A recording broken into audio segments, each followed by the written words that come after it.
السلام علیکم، کیسے ہیں آپ؟ ٹھیک ہوں گے؟ سرکار دو عالم حضرت محمد صلی اللہ علیہ وآلہ وسلم اپنے صحابہ کرام کے درمیان تشریف فرما تھے کہ ایک یتیم جوان شکایت لیے حاضر خدمت ہوا۔ کہنے لگا، یا رسول اللہ صلی اللہ علیہ وآلہ وسلم، میں اپنی کھجوروں کے باغ کے ارد گرد دیوار تعمیر کر رہا تھا کہ میرے ہمسائے کی کھجور کا ایک درخت دیوار کے درمیان میں آ گیا۔ میں نے اپنے ہمسائے سے درخواست کی کہ وہ اپنی کھجور کا درخت میرے لیے چھوڑ دے تاکہ میں اپنی دیوار سیدھی بنوا سکوں۔ اس نے دینے سے انکار کیا تو میں نے اس کو کھجور کے درخت کو خریدنے کی پیشکش کر ڈالی۔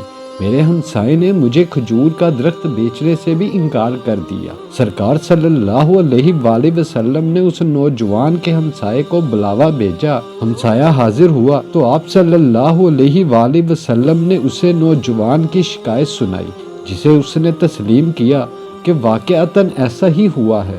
آپ صلی اللہ علیہ وآلہ وسلم نے اسے فرمایا کہ تم اپنی کھجور کا درخت اس نوجوان کے لیے چھوڑ دو، یا اس درخت کو نوجوان کے ہاتھوں فروخت کر دو اور قیمت لے لو۔ اس آدمی نے دونوں حالتوں میں انکار کیا۔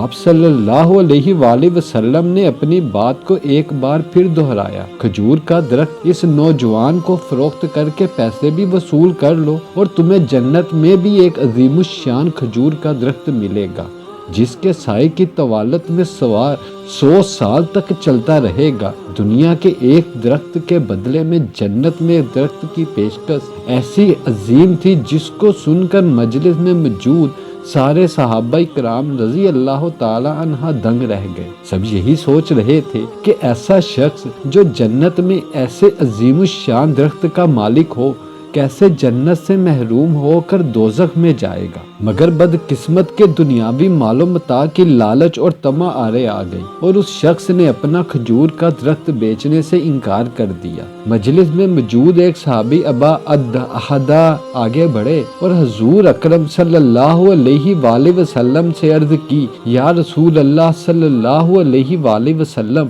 اگر میں کسی طرح وہ درخت خرید کر اس نوجوان کو دے دوں تو کیا مجھے جنت کا وہ درخت ملے گا؟ آپ صلی اللہ علیہ وآلہ وسلم نے جواب دیا، ہاں، تمہیں وہ درخت ملے گا۔ ابا الدحدہ اس آدمی کی طرف پلٹے اور اس سے پوچھا، میرے کھجوروں کے باغ کو جانتے ہو؟ اس آدمی نے فوراً جواب دیا، جی کیوں نہیں، مدینے کا کون سا ایسا شخص ہے جو آپ کے 600 کھجوروں کے باغ کو نہ جانتا ہو؟ ایسا باغ جس کے اندر ہی ایک محل تعمیر کیا گیا ہے، باغ میں میٹھے پانی کا ایک کنواں اور باغ کے ارد گرد تعمیر خوبصورت اور نمایاں دیوار دور سے ہی نظر آتی ہے۔ مدینے کے سارے تاجر تیری باغ کی اعلیٰ اقسام کی کھجوروں کو کھانے اور خریدنے کے انتظار میں رہتے ہیں۔ صحابی نے اس شخص کی بات کو مکمل ہونے پر کہا، تو پھر کیا تم اپنے اس کھجور کے ایک درخت کو میرے سارے باغ، محل، کنویں اور اس خوبصورت دیوار کے بدلے میں فروخت کرتے ہو؟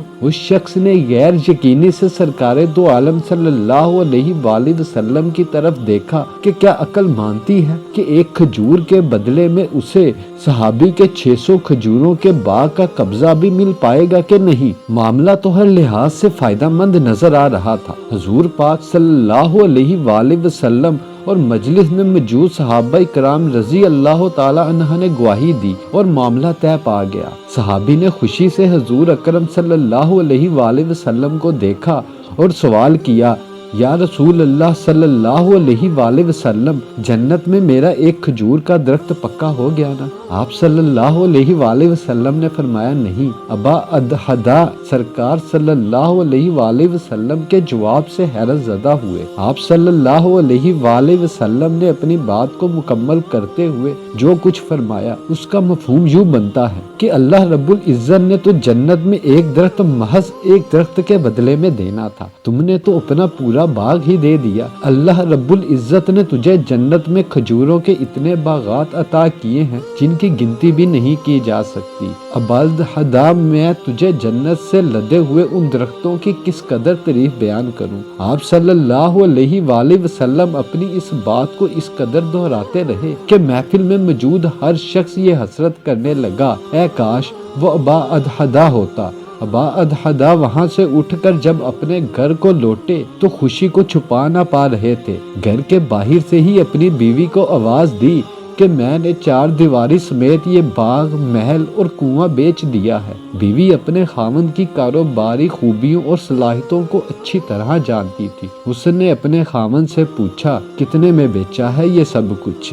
صحابی نے اپنی بیوی سے کہا کہ میں یہاں کا ایک درخت جنت میں لگے ایسے ایک درخت کے بدلے میں بیچا ہے جس کے سائے میں سوار 100 سال تک چلتا رہے۔ صحابی کی بیوی نے خوشی سے چلاتے ہوئے کہا ابا الہدا تو نے منافع کا سودا کیا، ابا الہدا تو نے منافع کا سودا کیا۔ سبحان اللہ۔